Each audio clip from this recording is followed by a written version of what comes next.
For 30 years, Johnny Carson sat behind the desk of The Tonight Show and interviewed more than 22,000 guests. He was the calm center of late-night television, a host known for control, precision, and an unspoken code. Never lose the rhythm, never lose the spotlight, and never let a guest take over the room. Carson was famously guarded. He valued professionalism, timing, and restraint, and he was not afraid to quietly stop inviting anyone who disrupted that balance. And yet, among those thousands of interviews, there was a much shorter list, 9 Golden Age figures, who didn't just meet his standards, but made him bend them. A war hero who embodied American decency, a deadpan comic some critics called too safe, a swaggering movie star who would later fall into financial ruin, a cinematic genius once exiled by Hollywood, a radio legend many thought outdated, a comedy pioneer with almost no scandal attached to her name, an actor who sued the studios, a vaudeville survivor who smoked 15 cigars a day, and a television queen who ruled a studio with steel beneath her smile. With these 9 guests, Carson did something rare. He extended segments. He delayed commercials. He shifted camera focus away from himself. In some cases, he even lowered the wall between his public persona and his private self. So the question is not simply why Johnny Carson loved these 9 people. The real question is what their presence revealed about the man who almost never let anyone in. When Jimmy Stewart walked onto the stage of The Tonight Show, something subtle but undeniable shifted in the room. Johnny Carson, the man who rarely surrendered control of his own rhythm, became visibly different in Stewart's presence. It wasn't the nervous awe of a fan meeting a legend, nor was it the calculated respect he showed to powerful figures. It was something quieter, almost personal. As one longtime producer later explained, Jimmy was everything America wanted to believe about itself. Decent, humble, authentic. In a business full of phonies, he felt real. Carson did not treat Stewart like a promotional guest. He treated him like a standard. Stewart's appearances became almost annual events, eagerly anticipated not only by audiences but by Carson himself. Unlike aging stars who arrived armed with polished anecdotes, Stewart often spoke with a gentle hesitancy, pausing mid-sentence to search for the right word. He sometimes stumbled, sometimes lingered in silence, and never performed a caricature of Jimmy Stewart for applause. That natural, unpolished quality fascinated Carson. Johnny respected that Jimmy never tried to be slick, one staff member recalled. In a format built on timing and polish, Stewart's authenticity felt almost radical. Everything crystallized in 1981, during what would become one of the most remembered moments in Tonight Show history. Stewart read a simple poem titled Beau, written about the death of his beloved golden retriever. There were no punchlines, no dramatic orchestration, just a quiet, heartfelt reflection on loss. As the poem unfolded, Carson's composure faltered. The famously unflappable host blinked back tears, and for once, did not reach for a joke to break the tension. He allowed the silence to sit in the studio. A camera operator present that night later said, "I had never seen Johnny react that way. He didn't hide it. He didn't turn it into comedy. He just let it be human." After that appearance, Stewart's place in Carson's inner circle was sealed. When he was booked, Carson would often instruct the control room to extend the segment if necessary. "Move the commercial if you have to," he reportedly told producers, a rare command from a host who guarded timing as if it were sacred. In production meetings, Carson sometimes referenced Stewart's interviews as examples of what television could be at its best: honest, unguarded, unscripted moments that justified the medium itself. And on the night of Carson's final show in 1992, Stewart was one of the very few people he personally called to thank a gesture that spoke volumes. Yet even Stewart's image was not without complexity. A decorated World War II veteran who rose to the rank of brigadier general, he embodied American integrity in a way few actors ever could. But some critics later suggested that his everyman persona was carefully protected by Hollywood, and that Stewart was far more strategic about his image than audiences realized. Perhaps Carson understood that duality. Perhaps he admired not only Stewart's decency, but the discipline required to maintain it for decades. Because what Carson seemed to love most was not perfection, it was control without arrogance, emotion without spectacle. In Jimmy Stewart, he found a man who could command a room without trying to dominate it. And in that quiet strength, Carson may have recognized something deeply familiar. If Jimmy Stewart touched Johnny Carson's heart, Bob Newhart connected with his mind. Their chemistry was not explosive, not chaotic, not built on spectacle. It was something far more dangerous on live television precision. When Newhart sat down across from Carson, the conversation didn't feel like an interview. It felt like two craftsmen quietly testing each other's timing. Carson once referred to Newhart as the most effortlessly funny man I know, a compliment that, coming from a man obsessed with comedic rhythm, carried enormous weight. What distinguished Newhart from the dozens of stand-up comics who passed through The Tonight Show was that he didn't arrive with a rehearsed set disguised as conversation. He listened, he paused, he allowed space. And in that space, Carson thrived. Several crew members later described their exchanges as jazz. Newhart would begin a story in his famously understated tone. Carson would interject with a single, perfectly placed remark. Newhart would adjust his rhythm without breaking character. There were no visible power struggles, no attempts to outshine. Instead, there was mutual calibration. A director who worked multiple Newhart appearances recalled, "With most comics, Johnny was counting seconds. With Bob, he'd give the stretch-it signal to the control room. He didn't want it to end. That signal delaying commercials, extending airtime, was not casual. Carson guarded timing obsessively. Yet when Newhart was on a roll, rules bent. The audience sensed it. The laughter felt unforced, organic, built from conversation rather than performance. But part of what made Newhart safe for Carson may also have made him underestimated by others. Some younger comedians privately dismissed him as too gentle, too restrained, too clean in an era that was becoming louder and edgier. He did not dominate a room. He did not shock. He never threatened to hijack the spotlight, and perhaps that was precisely why Carson trusted him. Off camera, the line between professional respect and personal friendship quietly dissolved. The two men occasionally played golf together, a rare invitation from a host known for keeping strict boundaries between his public and private life. A longtime friend once remarked, "If Johnny invited you to golf, that meant he liked you, not your act, you." Newhart treated crew members with the same quiet politeness he brought to the stage. No entourage, no demands. He remembered names. He thanked technicians. In an industry Carson often described as filled with ego and noise, Newhart represented control without arrogance. So the question lingers. Did Carson love Bob Newhart because he was brilliant? Or because he was the rare comedian who could match him beat for beat without ever trying to win? If Bob Newhart represented precision and restraint, Burt Reynolds represented controlled chaos. Whenever Reynolds walked onto the Tonight Show stage, the energy shifted instantly. The audience leaned forward, the band tightened, and Johnny Carson, usually the calm architect of every segment, braced himself. Reynolds understood something many movie stars never quite grasped. The Tonight Show was not a press stop. It was a performance arena. And Carson was not simply a host, he was a competitor. Their appearances together often felt less like interviews and more like friendly duels.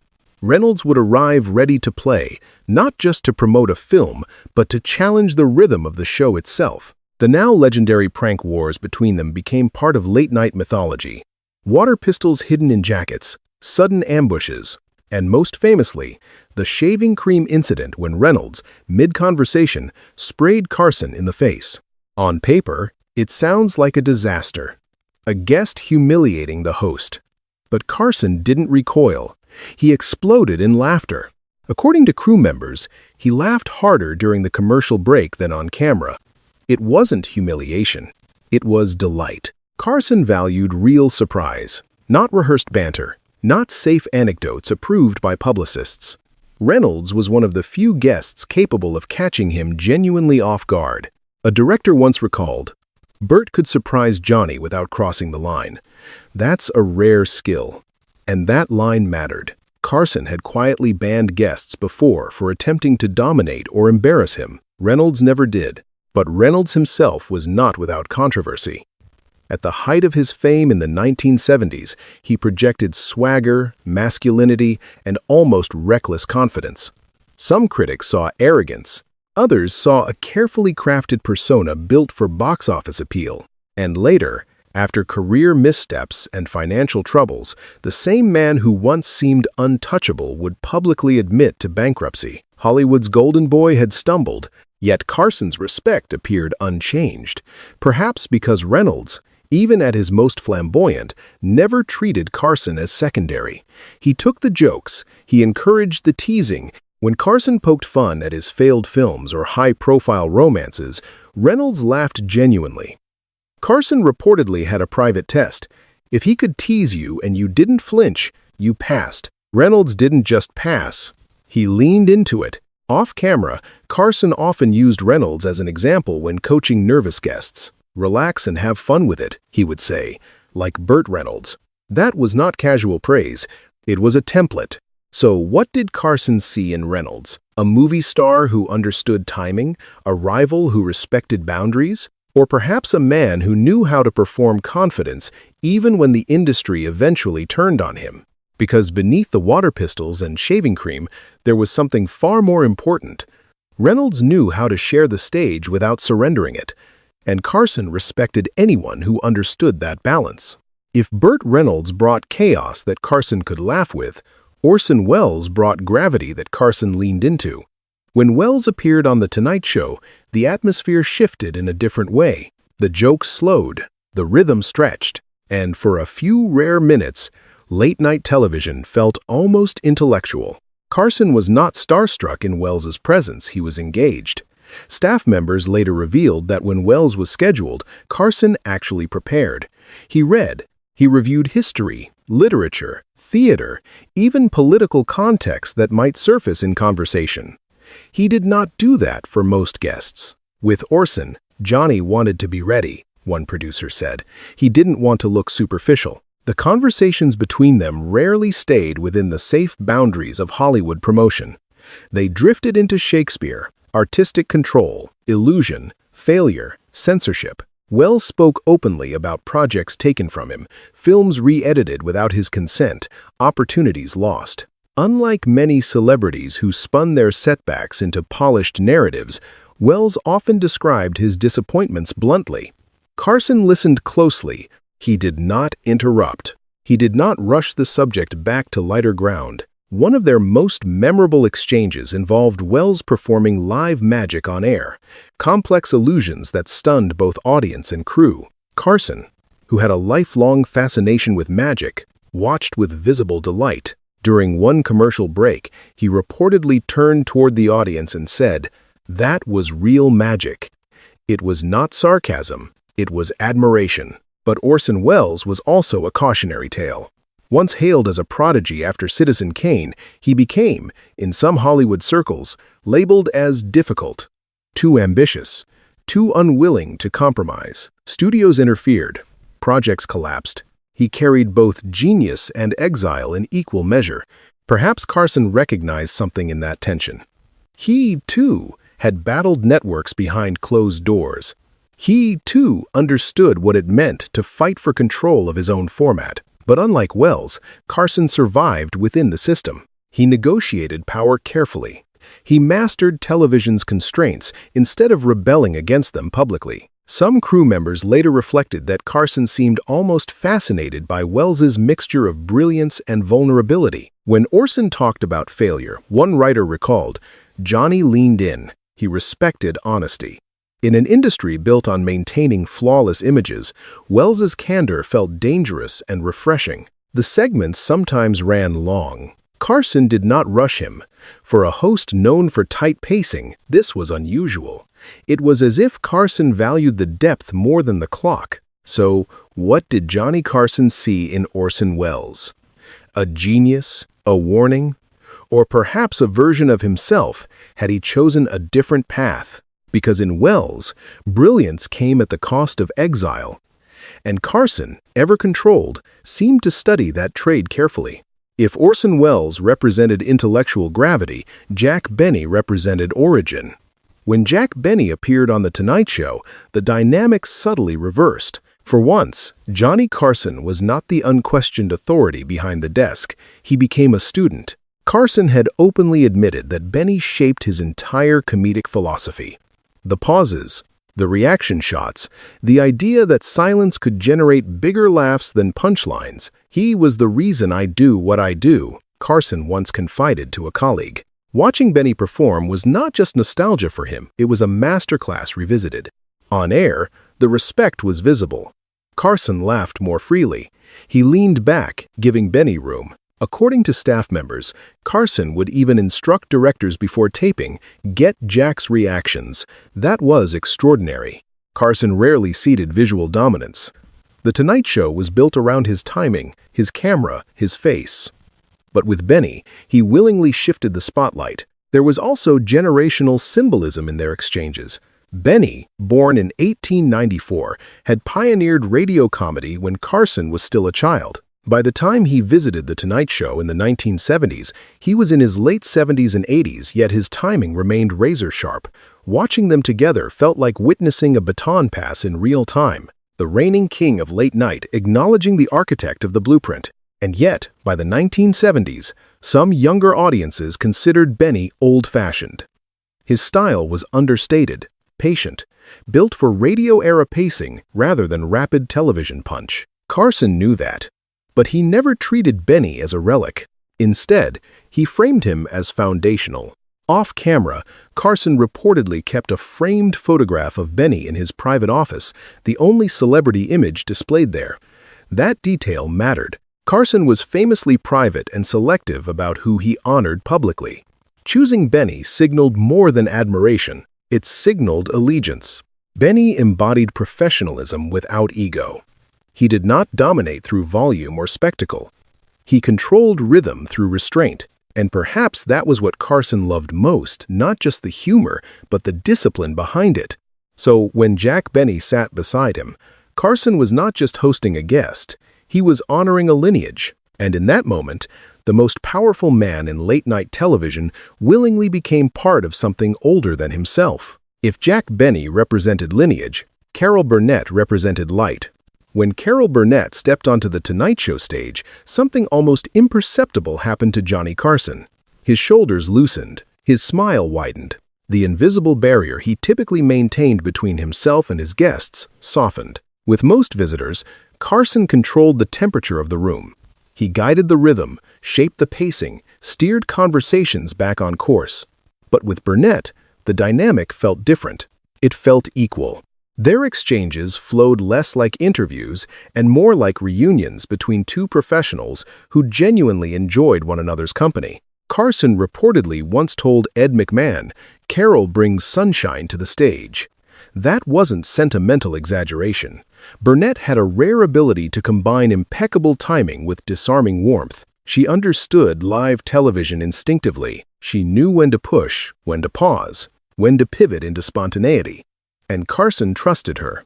Trust was everything to Carson. He rarely allowed guests to deviate from structure. Yet Burnett was given freedom. She could follow tangents, improvise stories, even gently turn the conversation back toward him. Carson did not tighten control. He leaned into it. According to a former producer, if Burnett was mid-story when the rap signal came, Carson would sometimes wave it off. That almost never happened, but Burnett's warmth masked something sharper. Behind the effortless laughter was a disciplined professional who had built and sustained her own variety empire with the Carol Burnett Show. She navigated network pressures, ensemble egos, and ratings battles with precision. She avoided public scandal not by accident, but through strategic restraint. Carson admired that. He respected performers who could maintain longevity without drama. Crew members often noted that Burnett treated everyone on set with sincere courtesy. She remembered names. She asked about families. She showed up without excessive entourage or demands. Carson, who paid close attention to how guests behaved when cameras were not rolling, valued that enormously. There was also symbolic weight in their connection. Both had redefined television in their respective arenas. Burnett in primetime sketch, Carson in late night, each carried the burden of leading a format week after week. When they shared the stage, it was less host and guest than two veterans acknowledging shared terrain. So what did Carson love about Carol Burnett? Her humor, her warmth, or the rare comfort of sitting beside someone who understood exactly what it meant to carry television on your shoulders and make it look effortless? If Carol Burnett brought warmth, James Garner brought grounding. When Garner settled into The Tonight Show couch, the tone shifted again, but not toward spectacle or intellectual depth. It shifted toward normalcy. In an industry built on exaggeration, Garner felt almost defiantly ordinary. Carson once remarked privately, "He's what a movie star should be, and most aren't." That statement carried weight. Carson had interviewed thousands of actors, many of them carefully curated versions of themselves. Garner was different. What you saw on camera was nearly identical to the man off it. He told stories about Hollywood without reverence. When discussing The Great Escape or Maverick, he didn't inflate himself into legend. He talked about practical jokes, on-set tensions, long shooting days, and the occasional clash of egos, including stories involving stars like Steve McQueen with the tone of someone describing office politics rather than mythic history. That grounded quality mattered to Carson. He had little patience for vanity or self-mythologizing. Garner didn't perform stardom. He wore it lightly. According to staff, he arrived without excess entourage, greeted crew members by name, and treated production assistants with the same respect as executives. Carson paid attention to those details, but Garner was not simply easygoing. He had a reputation for standing up to studios. He sued Warner Brothers in the 1960s over contract disputes, challenging the very system that had made him famous. In Hollywood terms, that was risky. He was not rebellious in the flamboyant sense he was measured, but firm. He fought for autonomy without theatrics. Carson, who had quietly negotiated his own battles with network executives to maintain control over The Tonight Show, likely understood that balance. Both men navigated powerful systems while preserving personal dignity. Neither was prone to public grandstanding, but neither surrendered easily behind closed doors. On air, their chemistry felt relaxed, almost deceptively casual. Carson would occasionally reference shared off-camera moments, a rare breach of his usual professional boundary. That comfort signaled trust. And trust, for Carson, was never automatic. Garner bridged eras effortlessly. He could speak about old Hollywood legends without sounding nostalgic and engage modern audiences without trying to appear trendy. He did not chase image, he maintained one. So what did Johnny Carson admire in James Garner? His authenticity? His refusal to play the Hollywood myth machine? Or perhaps the quiet confidence of a man who knew his worth and never needed to announce it? Because in a town built on performance, Garner's refusal to perform off-stage may have been the most radical act of all. If James Garner represented grounded authenticity, George Burns represented endurance. When George Burns appeared on The Tonight Show, especially in his later years, the atmosphere shifted toward reverence. Not stiff formality, but something close to ceremony.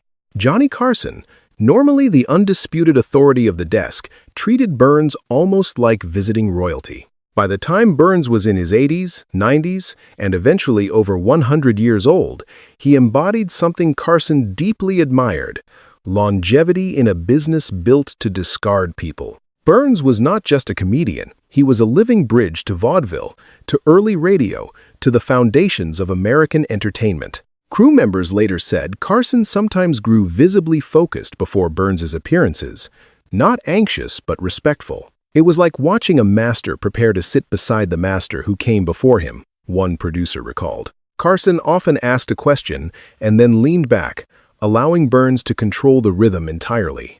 For a host famous for jumping in every 30 seconds, that restraint was extraordinary. Burns, cigar in hand, would glide through stories with unhurried precision. He rarely stumbled, he rarely rushed. Even in advanced age, his timing was surgical.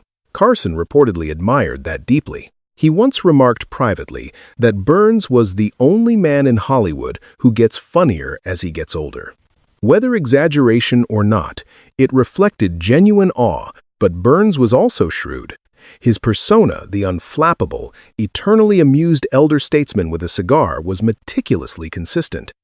He understood branding before the term became fashionable. He controlled his narrative carefully, presenting aging not as decline but as triumph. Carson, who himself carefully guarded his public image, likely recognized the discipline behind that effortless charm. During commercial breaks, instead of consulting producers as he often did, Carson would remain engaged with Burns, asking about performers from the 1920s and 1930s, seeking anecdotes and insights. Those moments felt less like television production and more like private lessons in entertainment history. Burns once wrote that if Johnny Carson liked you, you were bulletproof in the industry. For reasons he claimed not to fully understand, Carson always liked him. Perhaps the reason was simpler than mystique. Burns embodied professionalism, precision, and control qualities Carson valued above all else. So when George Burns occupied the couch, Carson did something rare. He stopped competing. He stopped steering. He simply allowed greatness to unfold. And in that surrender, Carson revealed what he respected most, not just fame, but mastery sustained over time. If George Burns represented longevity, Lucille Ball represented power.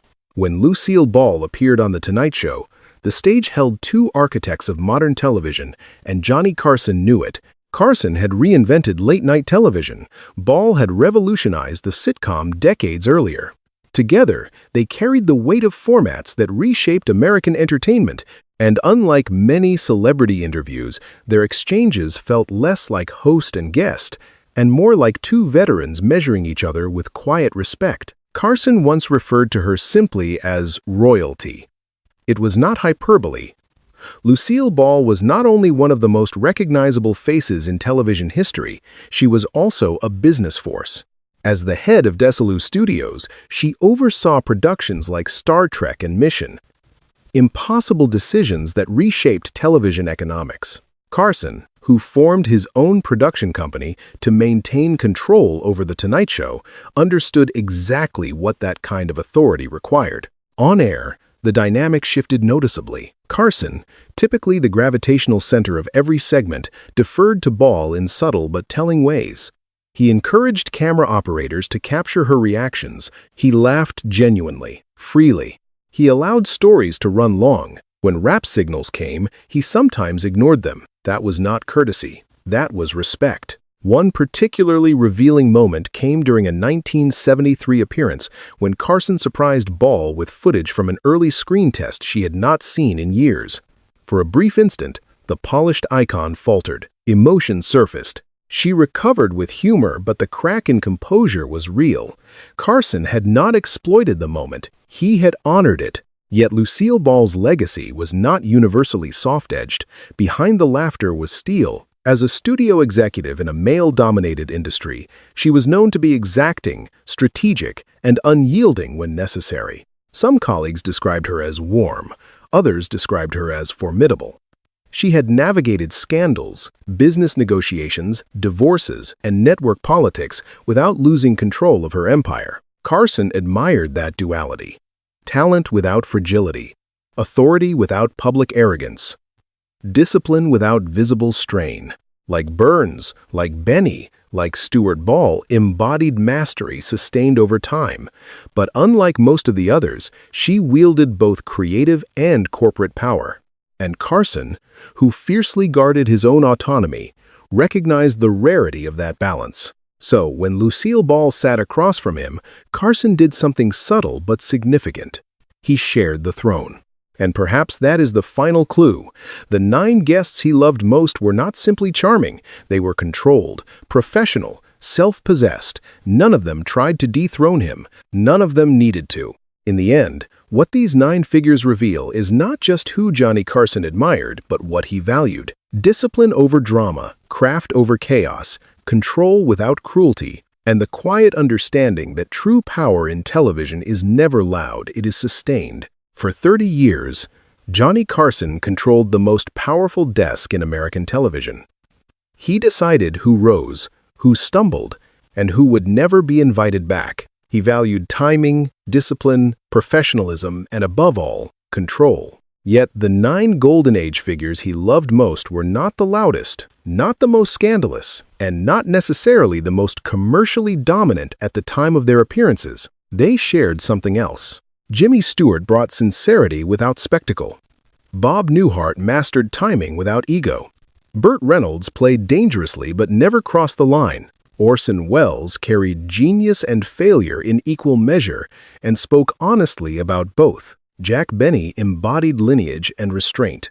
Carol Burnett radiated warmth grounded in discipline. James Garner resisted the system without theatrics. George Burns turned aging into triumph through precision. Lucille Ball balanced artistry with corporate authority. None of them tried to dethrone Carson, none of them attempted to hijack the spotlight, and none of them appeared insecure about sharing space. That may be the real pattern.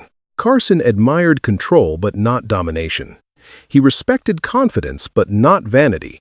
He valued spontaneity but only when it came with awareness of boundaries. The guests he loved most were masters of themselves first. Their power was quiet, sustained, and deliberate.